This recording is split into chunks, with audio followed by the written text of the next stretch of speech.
What's up, everybody? It's your boy London Bridge for Yacht Radio. Today on the show, beaming in from her futuristic studio, we have Speaker Honey on the program. What's up? What's up, everyone? Nice Thanks. to see you. Great to see you. Yeah, it's virtual. What's weird is, like, even though these interviews have been virtual, I feel like I've had there's more people to talk to because now, like, timing is less of an issue. You know what I mean? I know, yeah, and the internet's opened up so many new doorways, I think, for people to get closer to others that maybe they weren't seeing or live in different states and stuff like that. Like, I've been video chatting with a lot of friends that I hadn't talked to in years, and now we're close homies again, so it's dope. Yeah.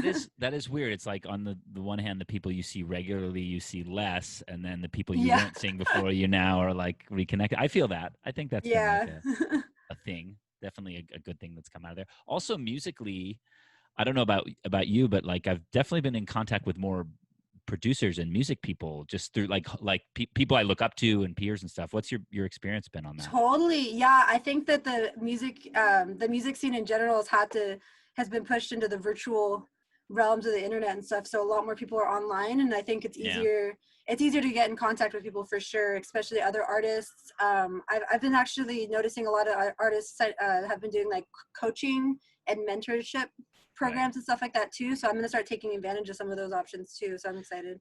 You mean to work with some of the other artists? Yeah, I signed up for one with Umek. Oh yeah, so I'm going to do a production session with Umek. That'll be cool for like an hour. That's so dope. I mean, those types of things, I always find whenever I've collabed, like, the biggest thing that comes out of it, other than the record, is like, oh wow, look at these 3 or 4 tricks I picked up from this person, or what I mean? Totally. Well, that's how I learned music production, was basically just like asking, hey, if you're producing, can I hang out, or do you want to just like mess around, and just kind of picking up from different friends and stuff like that is how I learned. So totally. And then you were DJing before. You started DJing before you started producing, right? No, actually, I've been producing for about 10 years, going on 11 years. So I was actually producing since I was 16 in Logic, because I was in bands and stuff, and I was like, screw all the politics. I want to record my own music. So yeah, I've been actually producing for a long time, but I didn't really take it fully seriously until I started DJing and realizing, hey, this is actually what I wanted to do. Interesting. Yeah. What were you doing? What were you doing in the bands? I played synthesizer and bass. Nice. Like what kind? Like what type of music? I was in like a pop punk band, and then I also was in like a prog rock band, and like kind of more punk rock stuff. I feel like you have to, if you were a kid, like, and you played music, like, you have to be in a punk band at some point, or a prog band. I was in both. I did both. So nice. I definitely played drums. Like, our first band was called Oh My God. Oh my gosh, I love it. Oh My God. And it was like every song had like fucking weird time signatures. You know what I mean? Everything's like, switching up. like switching up, and like see how many fucking fills I could do in the middle of it. Anyway, I digress. So you're sorry, I go back into those old days, and I just did back in the old days. Back in the old days, jeez. Anyway, so yeah, no, we met in Vegas, right? That's where we met. Like over a year ago, and kind of you had been living there for a while, right? Because you're in San Diego now, right? That's cool. Yeah. So I actually grew up in Vegas. So I was living in Vegas from like 7 till 19, and then I moved back after college, and that's when we met, and that's when I started DJing. Is when I moved back after college. Right. No, so. I remember that, and it seems like I mean, obviously, Space Out, we do our shows there, but like outside of that, there seems to be a pretty thriving like producer and DJ community in Vegas, right? I mean, it's a lot of people. Yeah, there's a lot of people producing, and that was actually something that was really fun while I was like, becoming a DJ and living there, because a lot of our friends would be like, that's what they wanted to do, is like spend time producing or practicing DJ and stuff like that. So that's kind of, everyone's kind of, the community there, I don't think is consolidated as some other cities, because it's such a new city, So a lot of people just moved there, or they just grew up there. There hasn't been like a long founded art scene like some of the other older cities. Right. But it's getting there for sure. It seems like Commonwealth and that whole crew, that whole like Fremont like rebuild, seems like there's bringing some. Like, it's like more local. It's not like on the strip or anything, For sure. Yeah. I mean, that's where typically like where we would go hang out is at Commonwealth or downtown, Yeah. Not like, definitely Fremont areas, like we're more local people, and like the art scene and stuff too. That's actually where I went to high school, is Las Vegas Academy. There's an art academy like right down the street from there. Oh. I think that having the art magnet school there played a role in the community for sure. Oh, that's dope. Because it's literally like right down the street. Yeah. So that's so cool. And then you moved to San Diego like a year ago, right? Yeah, last November. Yeah, last November. What's the vibe been down there? Like, has it's been fun for you? A good transition? It's been amazing. Yeah, I'm a beach person too. So we live in Ocean Beach, and I have been absolutely loving it. And the community out here already, like, it just welcomed us in like super fast. And I feel like we already have a lot of really good homies. And yeah, it's just been really nice. Definitely more our pace for sure, and being closer to Los Angeles really helps, because there was a point where I was driving back and forth like a couple times a week. It was getting 4 hours from Vegas was kind of a lot. So. Right. No, but that's a testament to what's been going on. I mean, for, you know, I've known you probably a couple years now, but it definitely seems like 2020 has been kind of the ramp up for you. You know, you're releasing music, you know what I mean? You're out there, and not to mention the fact that you're working with fucking Mousetrap and Dead Mouse, and like, you know, kind of it's kind of the top of the mountain there. So like, I'm so happy. I want to talk about like the new EP specifically, but I wanted to get into the first, like, when you first connected with Mousetrap, like, and like, what was that phone call like? What was that vibe like? Because it must have been like an amazing like day or.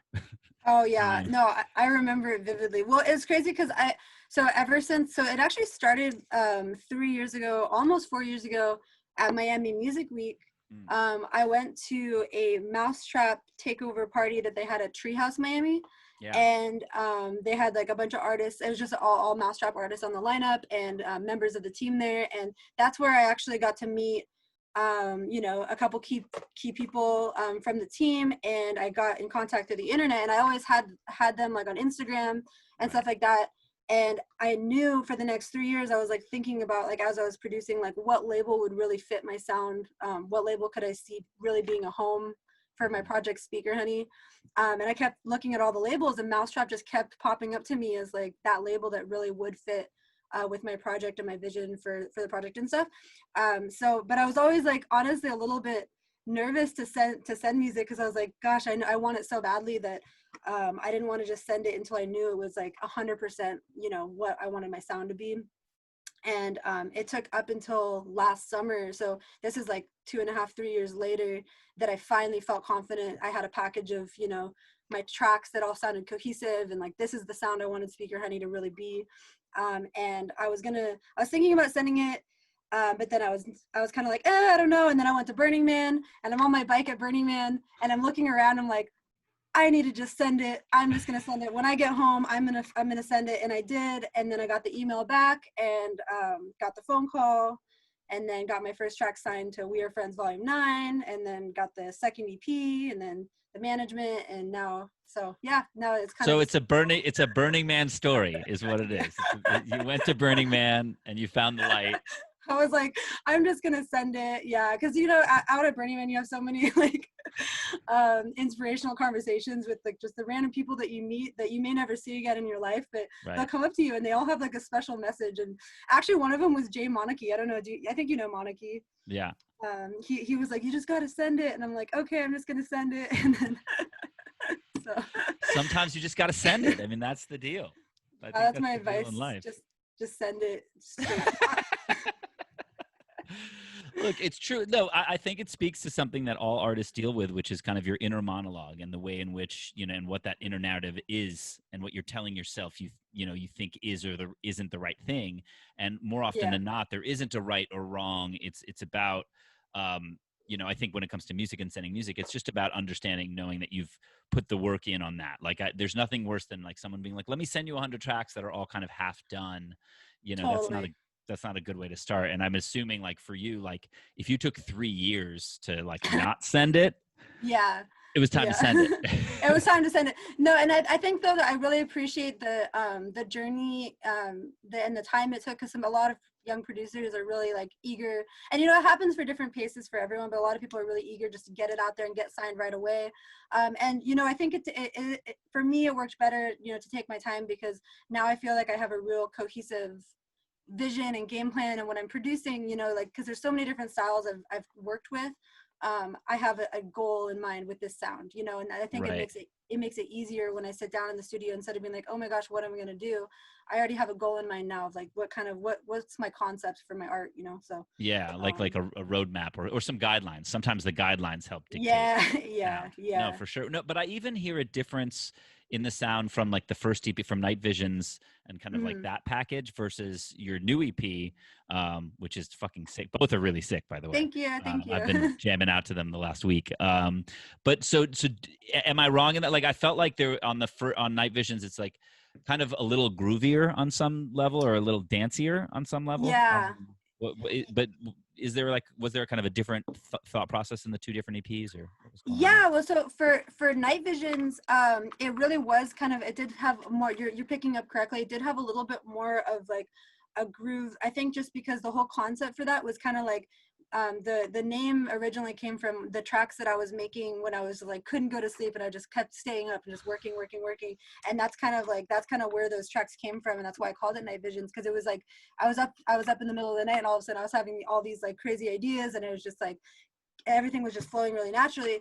Right. So that's kind of where that EP came from. And then Super Future was actually more of a concept of like trying to bring in like technology and kind of more like computer sounding. Like the whole theory behind that one was more about like kind of bringing our digital experience into the sound. So that's a little bit why I think you might pick up on it not being as, I guess, organic sounding, even though it still has organic elements, like Tori Letzler sang on top of, Tori Letzler sang on top of one of the tracks, and I think that adding her vocals really helped it be a little bit more organic sounding, but Yeah. if that makes sense. Well, no, it does, because it's the one that's a little bit more poppy, for lack of a better term. You know Yeah, what I mean? yeah. It's a record you could probably hear on one of the Sirius XM channel. You know what I mean? It's playable in that Yeah. way. But I do think it's like, I also see like this new EP as more of a, I mean, they're both musical statements, so I don't mean it that way, but it's not as much for the club. You know what I mean? I think this Yeah. newer stuff is much more like, this is a musical experience that, regardless of the club, is something that you can really like get into and like tune into. Whereas Yeah. that Night Vision really has like, there was 2 or 3 of them where I was like, all right, I already hear this in the club. This is like getting me up, you know? Totally. And yeah, that actually might also, you're kind of making me think it probably had to do with quarantine too. Sure. Because when I was writing the other tracks for Night Visions, I was DJing out constantly, right? And then for Super Future, some of the tracks I started at the end of the tour, when I was on tour with No Mana at the beginning of the year. But most of those tracks I either created or finished up, once quarantine really had started. So that also might play a role in why the tracks sound a little bit different, actually. Well, yeah. I mean, there is like a, all your stuff has a darkness to it because it's kind of the world in which you're creating. But I mean, there's definitely more angst on the new EP. Like that's kind of how I feel. It's like much more of, you have some industrial sounds kind of seeping in as well, you know? Yeah, that's cool. Yeah, I hadn't really thought about it, but that is true. I think that, like, with my music, it always, I mean, I guess with everyone's music, it reflects, things that we're going through in stuff. And I guess, like, yeah, the past few months, there has been a lot of like angst and a lot of kind of like realizing, also reconceptualizing what is the music scene, and like what is a music project. Because when you take away the stages and you take away the tours and you take away the shows, then it's like, okay, you're kind of forced to reconceptualize some serious things about what it means to have a music project, so yep. It's something I wake up thinking about every day, all day. Yeah. But no, I think it's right, but it's actually important that you bring it up, and almost like as a thing for producers listening to the show, is like, you have to be in that mindset, because you will be left behind if you're not, because you have to assume that things are not going to go back to normal or the way they were, because even on just the very simple basis of, if you can only have 25% in your venue, that's only 25% of the revenue that you can pay the artist, that you can generate for your club, that you can pay your staff, etc. Right? So we have to get in the mindset that, like, next year might open up, we might have shows, but you can't assume that the money will be the same, that the venue will be the same. Totally. So, I see people on Twitter kind of emoting about how they're upset at, like, why can't it just be about music? Why do I have to be like a streamer now? And it's like, you have to follow the medium. You have to follow what's going on in order to stay relevant, right? I mean, what's For your sure. experience? What's your experience been with that? I mean, is streaming new for you, or were you doing that before? Or what? Yeah, streaming is new. I actually I just started my Twitch account right when quarantine started. Mm, So my boyfriend Kevin, he watched streaming all the time because he's a gamer. So mm, I was like familiar with it, but I hadn't really like started streaming myself until quarantine because obviously, it's just the next route. I was like, I did want to stay in communication, and I still wanted to remain relevant, but also try something new. So I've been having a blast with it. I think I caught the bug. I got a little bit addicted right when I first started. I was yeah. streaming for like 12 hours straight. Like, like I was like, oh my gosh, I've been producing for 12 hours. Like I didn't even realize, it's just time just goes by really quickly for me, I guess, when you're Right. streaming, 'cause you're talking and you're hanging out and there's other people communicating with you. And then I started this thing called Share Your Song Monday. So it's been every Monday letting producers submit their like works in progress track. Mm-hmm. Mm-hmm. So it's a little bit different from the other streams I've been seeing, where it's more so focused on like actually finding like a finished song. Mm-hmm. I Mm-hmm. noticed that you guys just started Yeah. your quest for the next great tune or something like that. It's really just an excuse for me and Henry to like act foolish on the stream. That's really all it is. But I mean, and listen to great music in the meantime. It's amazing how much talent there is out there, though. Like, it's crazy. I've been streaming that on Mondays, and then that turned into a really dope community because you have to join the Discord in order to submit the track. So all of a sudden, every time people are wanting to submit their tracks, all of a sudden the Discord's growing, and now people are having their own conversations about music production and sharing, cool tutorials. And we made little pages for like Ableton tutorials and Fruity Loop tutorials, and everyone's kind of sharing music information in there. So now it's become a whole part of my music kind of experience is also now about like music education, which is kind of cool. So now I'm kind of taking in like, that concept with my project, what it means to share skills and build a community around getting people better and more fluent at producing. So absolutely. Well, to your point about like what it means to have a music project, it's like we're almost like learning these things as we go. We're seeing like we're throwing stuff against the wall and seeing what sticks on some level. You know what I mean? For sure. Yeah. It's funny how like just making great music isn't like necessarily enough. I mean, obviously there's some artists where it's like, okay, great. Like you're huge, Deadmau5, the music speaks for itself. For everybody else, it's kind of like, all right, well, yeah, the music and what, and that might be for all artists kind of going forward. That might just be a timing thing where it's like, now you're in the phase of, there will always be like, yeah, this is a cool tune. I need to like know more about this person or watch them eat food or what. Totally. Yeah, totally. That's so true. Yeah. And that's, that's funny because I've even had some people ask me, they're like, they want to see more like, because I do like fashion lifestyle kind of stuff too. And that's like, I just love fashion and style and stuff like that. So that's been also a big part of my my project as well. Right.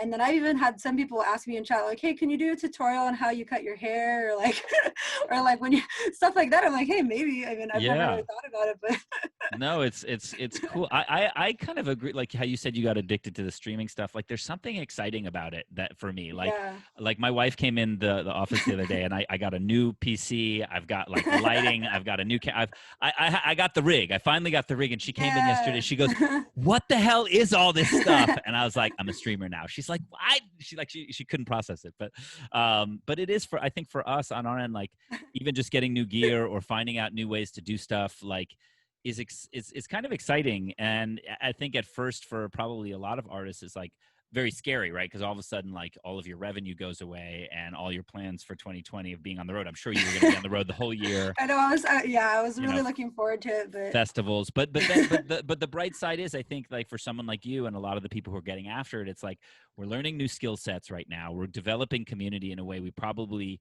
at least it's different than we would on the road. But you are doing it. You're like the community development hasn't stopped. If anything, it's probably broadened.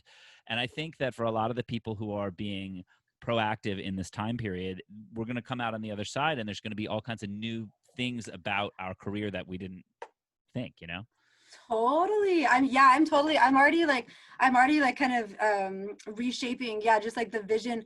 I kind of like let go of the idea of things going back to normal pretty quickly. I'm actually like, I've always been someone that's kind of like into change, so I'm not someone that's really afraid of change. Like I actually really, I've always like embraced it.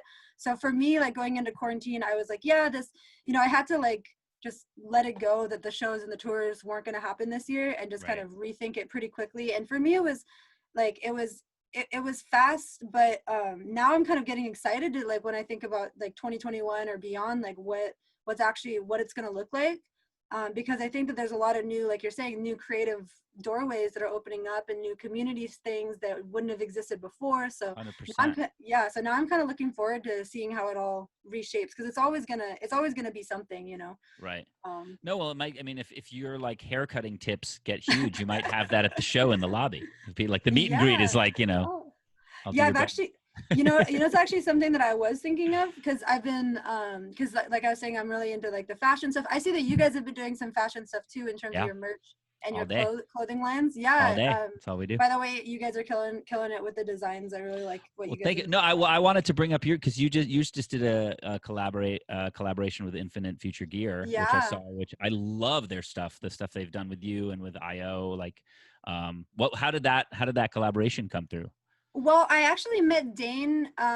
So Dane's one of the core members and designers for IFG at EDC last year.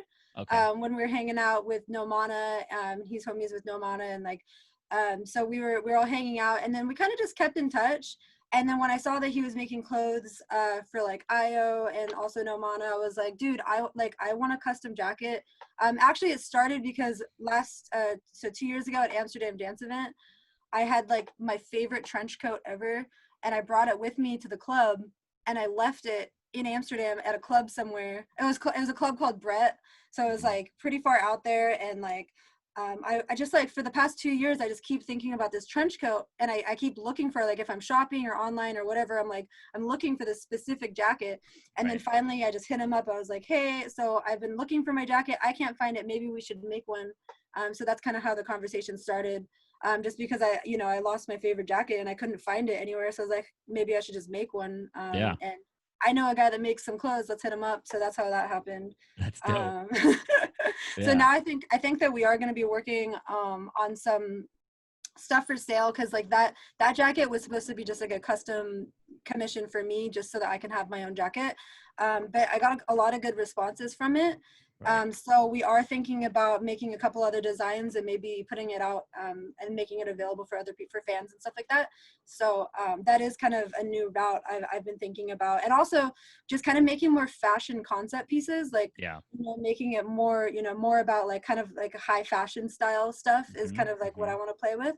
And I even had the ideas, like it'd be kind of cool to like make my own clothes and then DJ like my own fashion show and have my own fashion show or something like that with all my own clothes, like stuff like that would be kind of cool. No, that's the differentiator. That's why I'm so interested in what you're doing on that front and what they're doing. It's like, it's not about like, it's about like, you can sell t-shirts, but the concept of doing more of a high fashion, like thought process in the clothing, I think is a differentiator from what everybody else can do. I mean, even IO's line was like very fashion forward. It wasn't just like a straightforward. I looked on, there was like, he had like a ripped t-shirt that was like on, it was like literally ripped in the front. Like there's like a slit in the front and it was sold out. And I was like, that's rad. That's awesome. That's fashion.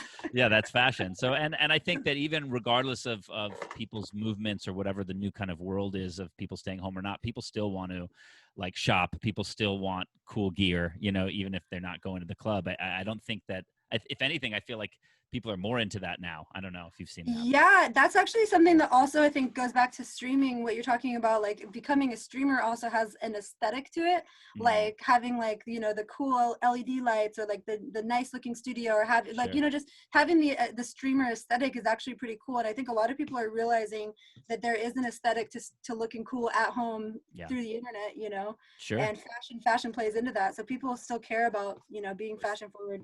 Sipping your water bottle, Yeah. You know what it is. And also I think the fact that now people are becoming more conscious that like of where their money goes is really cool too, because people are realizing that like, you don't have to buy from all the big brands. You could buy, if you could either make it yourself or buy it from a friend that's doing it, rather than paying like the Hydro Flask, buying the Space Yacht Hydro Flask versus just like going to Walmart and buying a random Hydro Flask. Yeah, it's true. So I think people are really supportive of new ventures and craftiness right now. So it's the time to start projects like that. So definitely. I have a friend making pasta. That's like what he's doing right now. Is that Bot? Bot, yeah, he's making pasta. Dope. I'm actually going to get some from him because I know. Although my wife just went gluten free, so I don't know how if there's gluten up in there or not. I don't know. That's Nice. Crazy. So and also back to kind of the music things, sorts of things. You did a remix for Dead Mouse for that track "Fall." Yeah. I like getting into the moments. Like I'm assuming like when you sent it in, when it was like when you had to send that one, was that like, hope he likes it? Like, Yeah, and that one, that remix was it was kind of like thrown on me pretty quickly. Like I had like less than a week from the moment I was offered, and it's like, of course, when you get such a high profile remix like that, it's like I'm 100% gonna take it, and I was really excited about it. But yes, there was a little intimidation about like, imagine, if they didn't like it, or if you didn't like it. And but I kind of just forgot about it after I started working with the project, because literally like I was kind of more anxious before I started, but once I opened up the stems in Ableton, it all actually it flowed really quickly for me. It was actually like that song, or the remix itself, was one of the fastest, like from start to finish, productions I think I've ever done. And I even made the day that I finished it, I even made another song which ended up being "Is This the Ending" with Tori Lutzler. amazing. I literally, because I was so inspired by like just the flow of the remix. So once it was done, I actually felt pretty confident about it, and I was like bumping it for like a day, just kind of in the studio or in the car or whatever, on the phone. And yeah, so there was an intimidation factor, but that was actually more at the beginning before I started producing it. So right. Yeah. But that sounds like it got your mojo going, because then it went into the next song, which is like that's the single on the EP, right? So it's like, it's pretty awesome. It was cool, because then so "Is This the Ending," before I got in contact with Tori, was pretty much finished, but it was just an instrumental, and I was trying to sing on top of it, and I'm so happy I didn't send Tori what I was singing, because I think it would have messed up her creative flow, because I just it wasn't working out for me. Right. No, I know. No, it's true. It's sometimes you don't want to give somebody any kind of idea to mess. It'll mess with their original top line that could go over it. I know what you mean. Yeah, because the second you hear one, it's hard not to hear it, Totally. So I'm glad I didn't send that one over, because it wasn't that good. Yeah. No, that's why top lining can be tricky, because I found when I write on stuff, if I don't have it pretty much right away within the first 30 minutes, it's like it gets hard. Every minute that goes by, it gets harder and harder to figure it out. You know what I mean? Because then you start getting in your head. So I don't know. That's why top liners who do it really well, I'm very in awe of what they can do. And it's usually very fast. Same. They're usually very fast. A lot of those people are like, here it is, boom, so. I know. Definitely all hail the top liners for sure. And it's just funny, that was the first time I've ever worked with an outside vocalist, because I've always just done the vocals on my songs. But like you're saying, like the melodies for me are they're pretty much there or they're not there. So a lot of my songs, like for instance 2020, Night Visions, the one that's like, I got 2020 in the dark, like I was singing that in my head for months. Like I would say like at least like 4 months before I actually recorded it into the song. But I already had that melody line, and I already had the words pretty much in my head, and then I created the track and then put them down, versus creating the track first and then trying to think of the melody. Like, so yeah, that's how most of my melodies come out, is like I actually think of them in my head throughout daily life or something, and then eventually I make it into a song. Yeah, so that's kind of the way my melodies work. That's why I'm like, I have like a few songs I think I'm ready. I've been singing them in my head enough that I think I'm ready to actually start producing them this next couple weeks. Yeah, exactly. I love that. So for this is like something I was thinking about starting to ask producers in their specific kind of world. So if you have somebody who knows nothing about techno, like you have a techno noob, what would like the 3 artists that you would recommend them listening to get into the genre? Ooh, interesting. Okay, so I would definitely, just to throw, I already brought up Umek. I would say 100% Umek, because Umek is like, has those really driving, like going into battle techno rhythms and techno beats, and his progressions are very techno. The way his tracks are built, I think are definitely techno, and also the type of, just like I guess now it's called peak time driving techno. That's the type of techno I like. Yeah, no, I feel you.